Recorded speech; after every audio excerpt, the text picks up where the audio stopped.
7 sebab mengapa musibah datang bertubi-tubi. Yang pertama, karena banyaknya maksiat. Surah Yasin ayat 19 yang kita baca setiap hari. Kemalangan terjadi, musibah terjadi, malapetaka terjadi karena dosa keterlaluan kalian kepada Allah.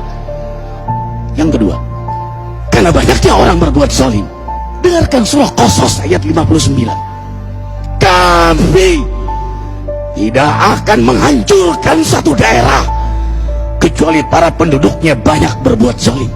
Anak durhaka pada orang tua, istri yang berani kepada suaminya, perampok, pembunuhan di mana-mana. Ini mengundang bala bencana.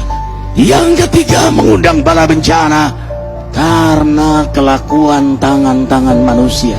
Rum 41. Telah tampak kerusakan di daratan dan lautan karena tangan-tangan jahil manusia, agar mereka merasakan akibat perbuatan mereka. Sebagian mereka merasakan akibat perbuatan mereka, agar mereka kembali kepada Allah. Yang keempat, bencana terjadi karena para tokoh melakukan kemaksiatan dan kezaliman.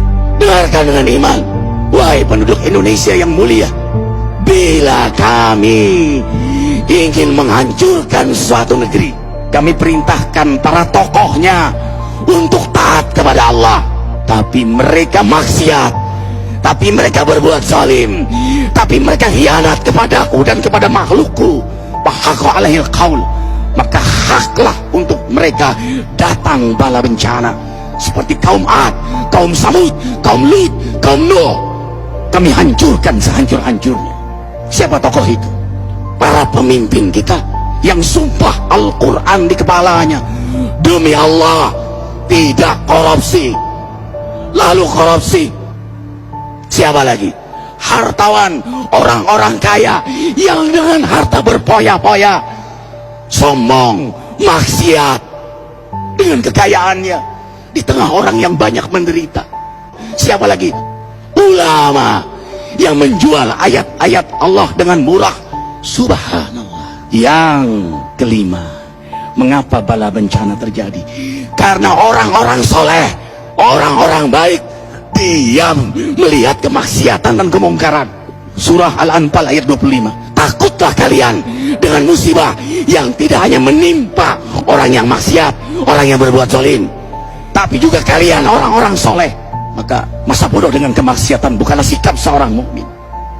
Amar ma'ruf nahi munkar adalah amal cerdas. Yang keenam, justru karena rahmat Allah, karena peringatan yang Allah hadirkan agar hadir mahkamah kesadaran kita.